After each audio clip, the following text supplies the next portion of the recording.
पाहताय JB TV news. बातमीत सत्यता हीच आमची ओळख।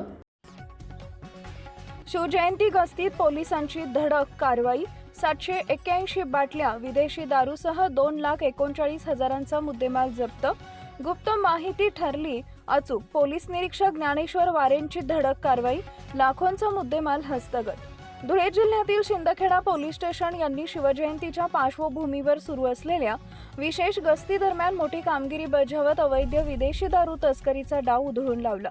गुप्त माहितीच्या आधारे पोलिसांनी सिनेस्टाईल पाठलाग करत संशयित वाहन ताब्यात घेत तब्बल 2,39,500 रुपयांचा मुद्देमाल जप्त केलाय।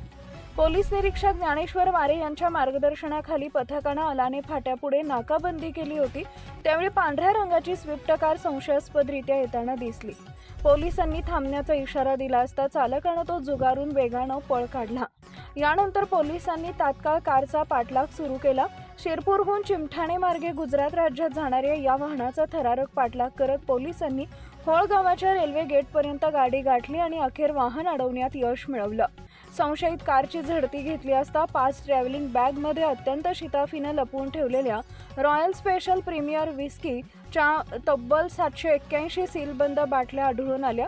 पोलिसांनी अंदाजे 39,050 रुपयांची विदेशी दारू आणि सुमारे 2 लाख रुपये किमतीची कार असा एकूण 2,39,050 रुपयांचा मुद्देमाल जप्त केलाय। या प्रकरणी पोलिसांनी संजय बन्सीगीर गोसावी आणि महेंद्र भिका धनगर या 2 आरोपींना अटक केली असून त्यांच्या विरुद्ध महाराष्ट्र दारूबंदी कायद्यान्वये गुन्हा दाखल करण्यात आला आहे।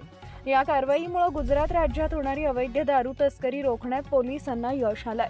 सदर प्रकरणाचा पुढील तपास पोलीस हवालदार अखिल पठाण करत असून शिवजयंतीच्या निमित्तानं वाढवलेल्या पोलीस बंदोबस्तामुळे मोठी बेकायदेशीर तस्करी उघडकीस आली आहे। एकूणच शिंदखेडा पोलिसांच्या धाडसी आणि सतर्क कारवाईमुळे अवैध दारू तस्करांचा डाव फसला असून पोलिसांच्या या कामगिरीचं सर्वत्र कौतुक होतंय। मुख्य संपादक जतीन बोरसे। आपल्या परिसरातील महत्त्वाच्या बातम्या पाहण्यासाठी आजच आमच्या जेबी टीव्ही न्यूज चॅनलला YouTube वर सबस्क्राइब करा आणि बेल आयकॉन प्रेस करा।